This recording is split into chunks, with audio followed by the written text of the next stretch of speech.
Video like जरूर कर लीजिए और ऐसे वीडियो लगातार फ्री में पाने के लिए चैनल को तुरंत सब्सक्राइब कर लीजिए और बेल आइकन को जरूर टैप कर लीजिए ताकि आगे भी सारे वीडियो आपको मिलते रहे। यूट्यूब में फॉलो करते हैं तो प्लीज ये वाला फ्री टेलीग्राम चैनल जरूर ज्वाइन कर लीजिएगा। सारे नोटिफिकेशन सारे अपडेट यहीं पे आते हैं, ध्यान रखिए। Hello everyone, welcome to RO by study for civil services. तो दोस्तों चलिए शुरू करते हैं फिजिक्स के कुछ टॉपिक के साथ। आज हम देखेंगे इंपॉर्टेंट वन लाइनर फैक्ट्स। तो सबसे पहले है आपका सोनार। ठीक है, sonar sound navigation and ranging. It is used for locating submerged object in the ocean. ठीक है, समुद्र में डूबे हुए ऑब्जेक्ट को लोकेट करने के लिए इसका उपयोग किया जाता है।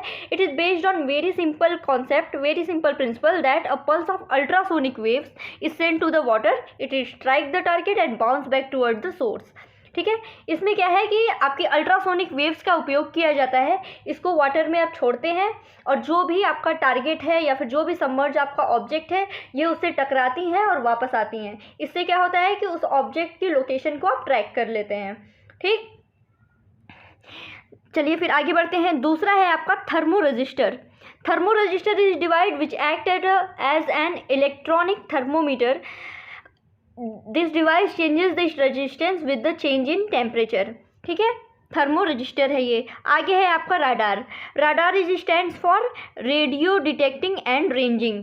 ठीक है, as indicated by the name, it based on the use of radio waves. Okay, it refers to the technique of using radio wave to detect presence of object. Okay, तो इसमें देख लीजिएगा दोनों में अंतर क्या है सोनार और राडार में। सोनार में आपका अल्ट्रासोनिक वेव का यूज़ किया जाता है और राडार में रेडियो वेव का। कंफ्यूज नहीं करना है, राडार नाम से पता चल रहा है कि इसमें रेडियो वेव रहेगी और सोनार में अल्ट्रासोनिक वेव यूज़ होती है। आगे बढ़ते हैं। मैनोमीटर।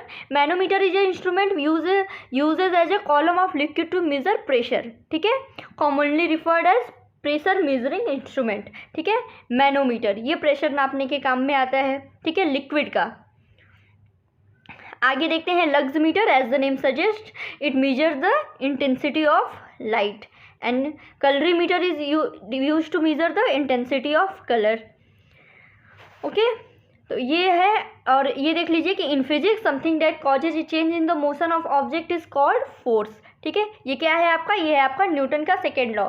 ओके, कि the modern definition of force is F equal to ma, that is mass of object is multiplied by its acceleration। ये होता है आपका force, F equal to ma, ये न्यूटन का मोशन का लॉ है।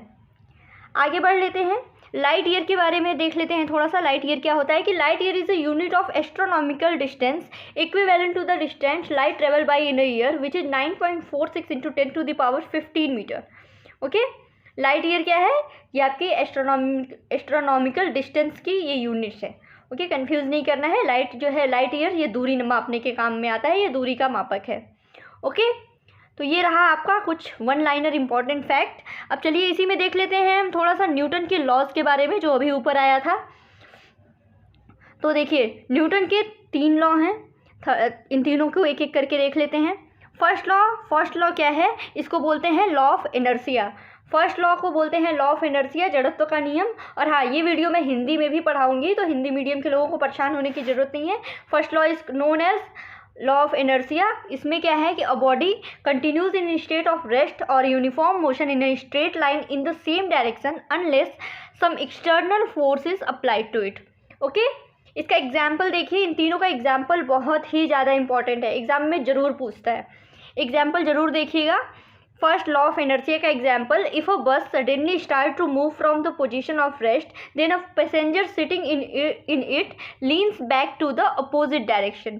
ठीक है, इसमें क्या है कि जब बस कोई स्टार्ट होती है, अचानक से जो शुरू होती है कि वो आगे की तरफ बढ़ती है, तो उसमें जितनी भी सवारी या पैसेंजर बैठे रहते हैं वो लोग पीछे की तरफ झुक जाते हैं। ठीक है, गाड़ी में बैठते हैं तो पीछे की तरफ, सीट की तरफ, पीछे की तरफ झुक जाते हैं बस आगे बढ़ने पे। ठीक है, ये आपका होता है जड़त्व के नियम के कारण, लॉ ऑफ इनर्शिया की वजह से। आगे बढ़ते हैं। सेकेंड लॉ है आपका कि the rate of change of linear momentum of a body is proportional to the force applied and it take place in the direction of the force. Okay, ये देख लीजिए, ये वही है आपका F इक्वल टू ma, या ऐसे भी इसको प्रेजेंट कर सकते हैं A इक्वल टू F/m। इसका एग्जाम्पल क्या है आपका कि ये कि cricket player retracts it's hand slightly when he catches the ball. ये रहा आपका सेकेंड न्यूटन का सेकेंड लॉ के कारण ऐसा होता है। अब थर्ड लॉ आते हैं। थर्ड लॉ बहुत फेमस है, इसको एक्शन रिएक्शन का भी लॉ बोलते हैं। Okay, for every action there is an equal and opposite reaction. Okay, for every action there is equal and opposite reaction. तो चलिए देखते हैं इसका example. During firing of a bullet a gun recoils back with a great force. ठीक है, जब बंदूक में इसको फायरिंग करते हैं बुलेट को, तो ये आगे की तरफ फायरिंग करते हैं, which recoils back with a great force. ये पीछे की तरफ ग्रेट फोर्स आपके कंधे पे फील होता है। आगे है आपका during pulling water from the well something the rope breaks and the man falls behind the well. ठीक है, ये होता है आपका एक्शन रिएक्शन लॉ के कारण। ठीक है, तो ये रहा आपका तीनों लॉ न्यूटन का। आई होप आप लोगों को समझ में आएगा। तो इसको एक बार देख लीजिए। पहला लॉ जिसको लॉ ऑफ इनर्शिया बोलते हैं, सेकेंड लॉ है F=ma and third law is action reaction law.